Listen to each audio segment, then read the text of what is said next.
आज हम सीखेंगे फ्यूचर इंडेफिनिट टेंस। इसे इंग्लिश में सिंपल फ्यूचर टेंस भी कहा जाता है। जब हम भविष्य के बारे में बताने के लिए भविष्य के बारे में बात करते हैं तो वहाँ पर फ्यूचर इंडेफिनिट टेंस का यूज़ होता है। भविष्य के बारे में जब भी बताते हैं कि मैं कल वहाँ जाऊँगा, राम घूमने जाएगा, सीता नाचेगी, ये क्या है? सब भविष्य की बातें हैं कि भविष्य में ऐसा होगा या भविष्य के बारे में हम बता रहे हैं। वहाँ पर फ्यूचर इंडेफिनिट टेंस होता है। फ्यूचर इंडेफिनिट टेंस के पहचान है गा, गेगी, गे आता है। हिंदी सेंटेंस में गा और इंग्लिश में विल का प्रयोग किया जाता है। हेल्पिंग वर्ब विल का प्रयोग किया जाता है।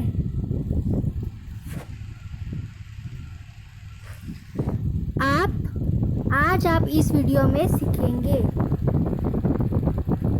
फ्यूचर टेंस किसे कहते हैं, इसके बारे में आपको फुल जानकारी दी जाएगी। फ्यूचर इंडेफिनिट की डेफिनेशन, पहचान, इसका प्रयोग कैसे करना है, ये पूरा बताया जाएगा। Affirmative sentence with example, affirmative सकारात्मक सेंटेंस, सकारात्मक वाक्य, और आपको पूरा एग्जाम्पल देके समझाया जाएगा। नेगेटिव सेंटेंस बनाना सिखाए जाएंगे। फ्यूचर टेंस के ही इंट्रोगेटिव सेंटेंस बनाना सिखाए जाएंगे और फ्यूचर टेंस के नेगेटिव इंट्रोगेटिव सेंटेंस और बाद में प्रैक्टिस करवाई जाएगी। आपको प्रैक्टिस से आपको पूरा पता चल जाएगा कौन सा टेंस है, कैसे सेंटेंस बनाना है, कैसे क्या करना है, आपको पूरा पता चल जाएगा और आपकी प्रैक्टिस भी हो जाएगी, तो आप कभी नहीं भूलोगे।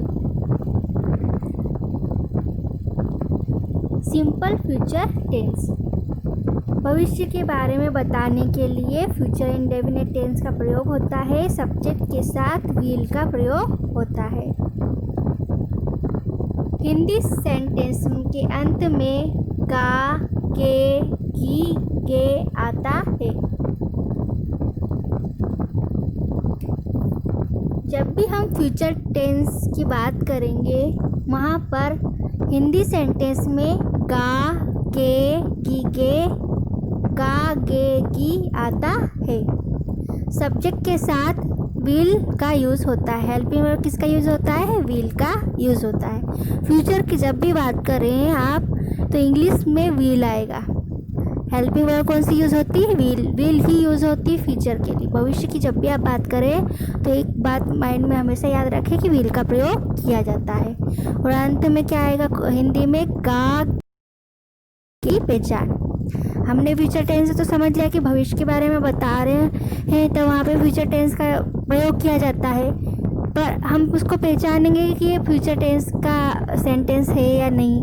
तो हिंदी की पहचान क्या है? गा, गे, गी आता है और इंग्लिश में पहचान है विल दिखे, यानी फ्यूचर टेंस है आपका।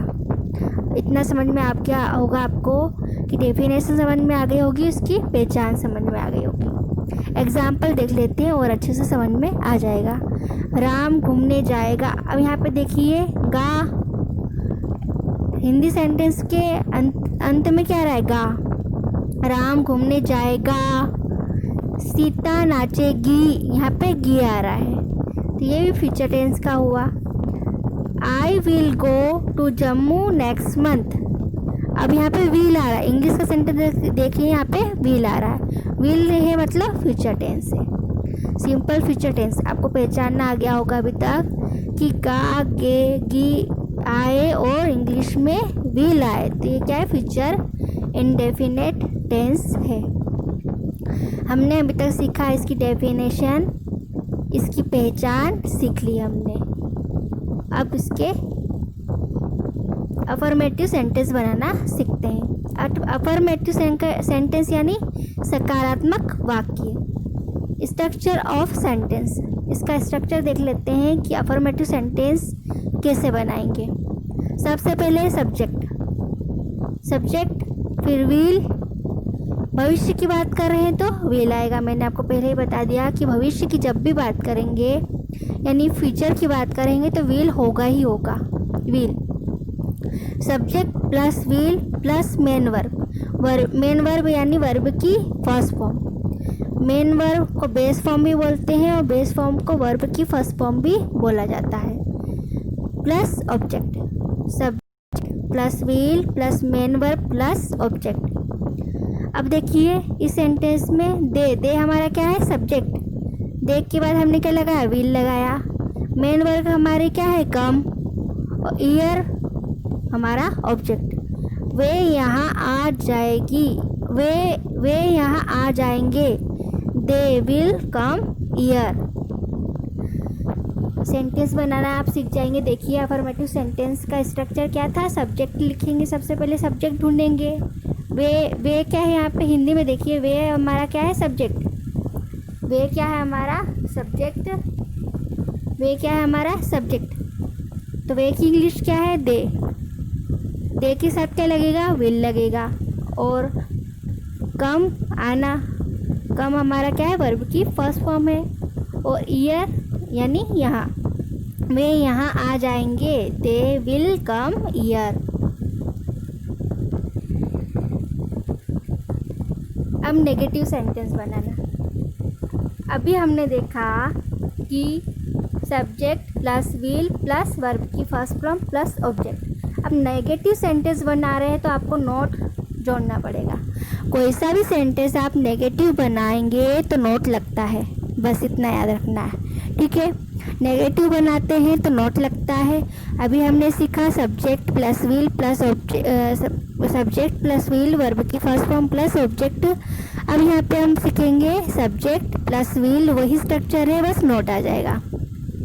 नेगेटिव सेंटेंस बनाने के लिए बस आपको नोट जोड़ना होगा, वही स्ट्रक्चर है। जैसे देखिए subject plus will plus not plus verb की फर्स्ट फॉर्म प्लस ऑब्जेक्ट। नकारात्मक वाक्य बनाने के लिए सहायक क्रिया कौन सी हमारी, विल। हेल्पिंग वर्ब भी हमारी विल के साथ के बाद क्या लगेगा, नोट लगाते हैं, बस इतना याद रखना आपको। विल के बाद क्या लगेगा, नोट लगेगा नेगेटिव सेंटेंस बनाने के। नहीं आएंगे, नहीं आ रहा है हमारा हिंदी सेंटेंस। देखिए वे यहाँ नहीं आएंगे, नहीं के लिए क्या हम इंग्लिश में नोट करेंगे। तो देखिए कैसे यूज़ होगा।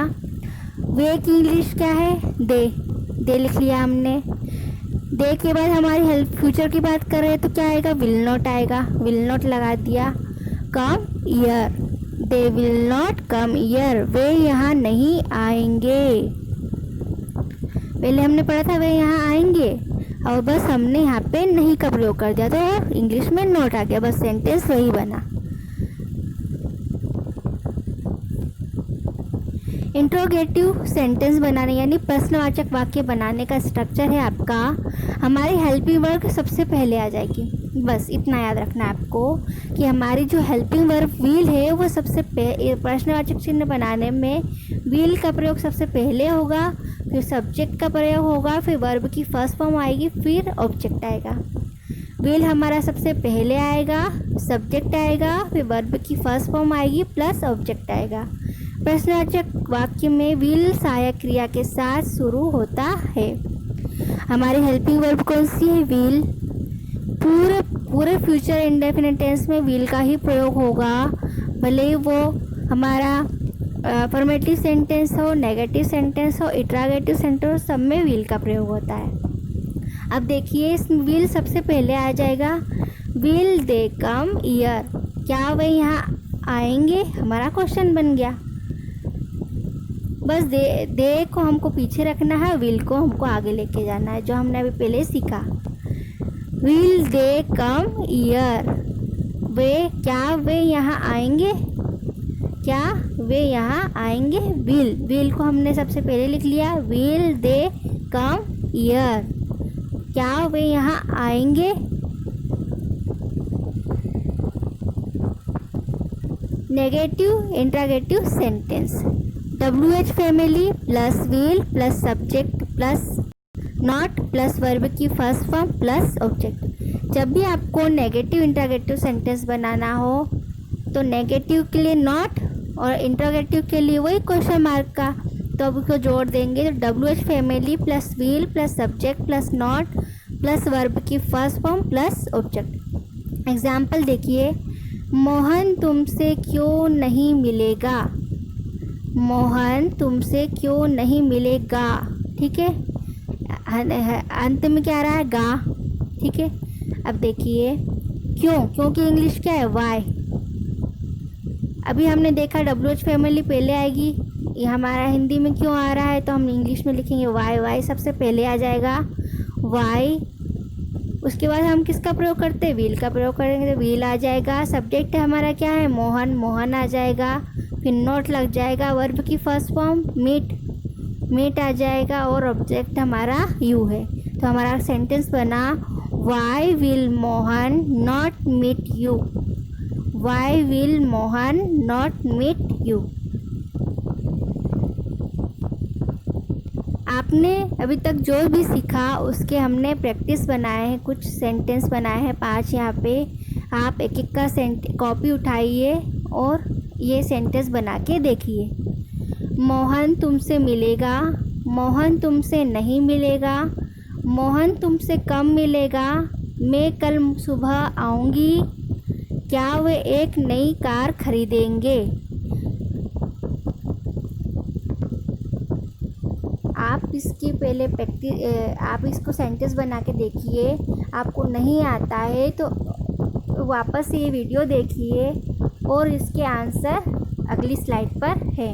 देखिए answer, Mohan will meet you, Mohan will not meet you, will Mohan meet, will they buy a new car. आपको यह वीडियो पसंद आई है तो प्लीज़ सब्सक्राइब करना ना भूलें। धन्यवाद।